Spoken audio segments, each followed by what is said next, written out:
Bienvenidos a nuestro programa de entrevistas de Canal Europa. Hoy nos acompaña Daniel Innerarity, catedrático de Filosofía Política y Social, investigador de Ikerbasque en la Universidad del País Vasco y director del Instituto de Gobernanza Democrática. Con él hablaremos de la soberanía digital europea.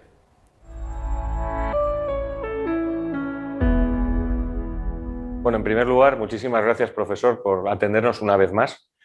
La entrevista viene a raíz de un artículo suyo con un concepto, además de provocador, desde mi punto de vista, absolutamente necesario de meter en la agenda europea, que es el concepto de soberanía digital europea. Estamos hablando de un mundo digital, de una transformación digital, y ese concepto de soberanía es algo que tenemos que traer encima de la mesa. ¿Qué debemos entender, profesor, por ese concepto de soberanía digital europea? Bueno, este es un concepto que propiamente lo lanza la presidencia del Consejo Europeo, la presidencia alemana, en julio del año pasado, que venía precedido por conceptos similares como autonomía estratégica, autonomía digital, ¿no?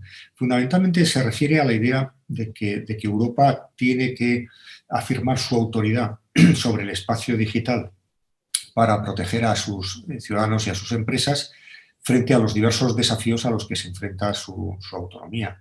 Evidentemente, estamos hablando de un asunto no territorial, como es el tema, o no estrictamente territorial, como es el tema de la digitalización, pero que tiene algunas repercusiones territoriales y sobre todo tiene algunas repercusiones sobre personas y empresas europeas, ¿no?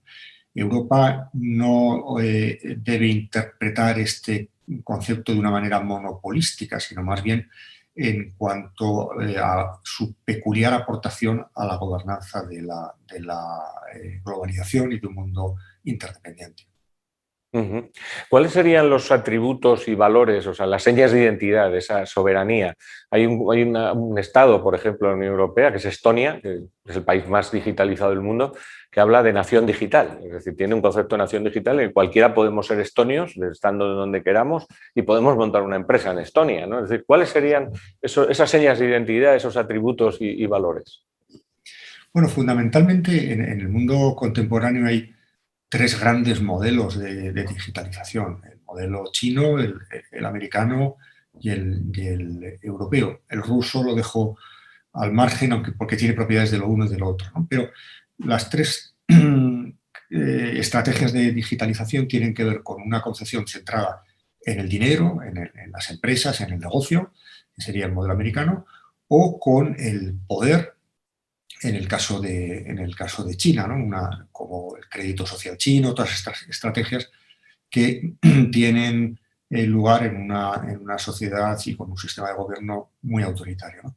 Europa lo que está tratando de hacer, con mayor o menor fortuna, yo creo que dando pasos muy positivos en la dirección correcta, es conseguir que haya una regulación de este fenómeno de acuerdo con una lógica que ya no puede ser la lógica meramente de regulación estatal, sino que tiene que ser una regulación regional, en este caso, es decir, de distintos países, y con unas aspiraciones también de jugar un papel relevante en la batalla global.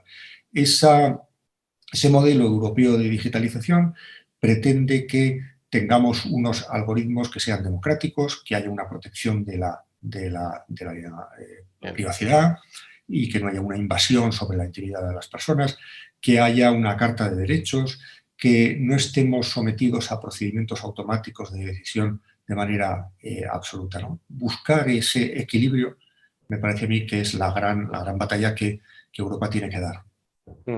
No puede interpretarse, bueno, conoce perfectamente las batallas que ha habido contra movimientos, vamos a llamar, de pro libertad en la red, de accesibilidad, etcétera. No puede interpretarse como un concepto proteccionista y un poco vuelta atrás a esa accesibilidad universal en la red.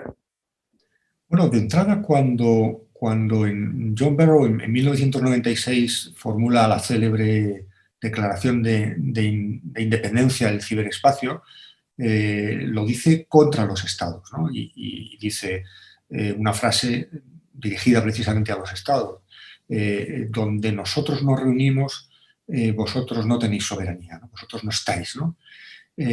Esto tiene que ver con una lógica liberal por un lado y anarquista por el otro, en la que se configuró la red, ¿no?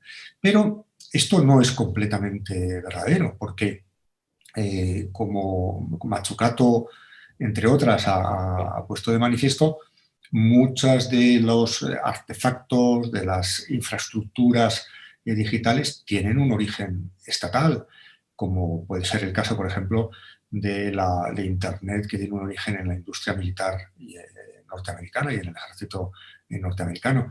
Y luego hay cantidad de regulación que los estados y muy fundamentalmente Europa han ido haciendo. Con lo cual, realmente el espacio digital no es un espacio sustraído absolutamente de la regulación. No es ese espacio absolutamente desterritorializado que anunciaron en los años 90 ciertos utópicos del ciberespacio. Es un espacio híbrido en el que evidentemente hay que combinar la libertad de acceso con la propiedad y el derecho de proteger la intimidad y los derechos humanos en general. Y ahora otro gran desafío que merecería otra conversación específica, que es cómo hacer una digitalización verde, una digitalización que sea sostenible desde el punto de vista medioambiental, incluso con una mayor ambición que sirva a la reducción de la contaminación y, en definitiva, a la mitigación del cambio climático.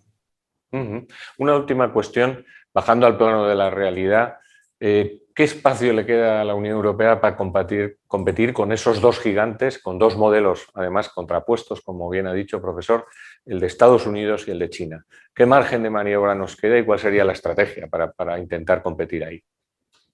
Bueno, cuando Europa formula su estrategia digital y dice que esa estrategia tiene que ser ecológica, respetuosa con la privacidad y con los derechos y con el núcleo normativo de la democracia, hay quien en el fondo acusa a Europa de ser demasiado ingenuo o interesada, porque con esto lo que quiere hacer es imponer sus altos estándares a todos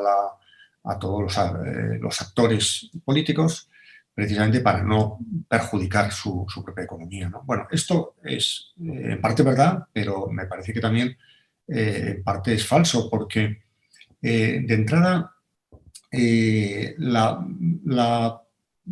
Europa está convencida de que su modelo de globalización de digitalización es más legítimo, es más justo, es más equitativo, tiene todo el derecho del mundo a defenderlo, aunque eso le pueda favorecer, ¿no? Y luego pensar que esto es lesivo para su competitividad es un planteamiento muy, muy a corto plazo, ¿no? De hecho, pensemos, por ejemplo, el tema de la protección de datos.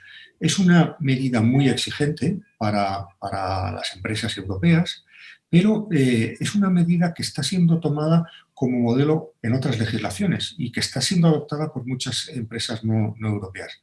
¿Por qué? ¿A qué se debe esta asunción de un estándar europeo? Pues porque muchas veces para muchas empresas es más operativo actuar con un solo estándar en todo el mundo que trocear su actividad de acuerdo con distintos estándares, ¿no? Y de hecho, esto lo que pone de manifiesto es que Europa no puede competir tanto tecnológicamente en términos de poder o con grandes empresas. No hay ninguna de las grandes empresas digitales en Europa, lo cual es algo muy lesivo para nuestros intereses, pero sí puede competir en términos de reputación, en términos de regulación inteligente. Podemos ofrecer, y ya ofrecemos, protección a un ciudadano de Wisconsin que está en un contexto donde hay capitalismo de vigilancia, o no digamos ya un ciudadano de Shanghái, puede estar de alguna manera protegida por algo que algunos han llamado el efecto Bruselas, es decir, la capacidad de influencia que la regulación europea puede tener fuera de nuestras fronteras. Esto hace que Europa en estos momentos en la batalla digital, en el mundo digital, tiene más prestigio que poder y que autoridad, lo cual es un asunto que debería ser explotado porque puede ser muy, muy favorecedor de nuestros intereses. Muy bien, muchísimas gracias, profesor. Como siempre, un placer contar con sus opiniones y por ello pues, reiteraremos la llamada a cuantas cuestiones la Unión Europea nos concite. Pues muchas gracias y hasta que queráis. Muchas gracias, profesor.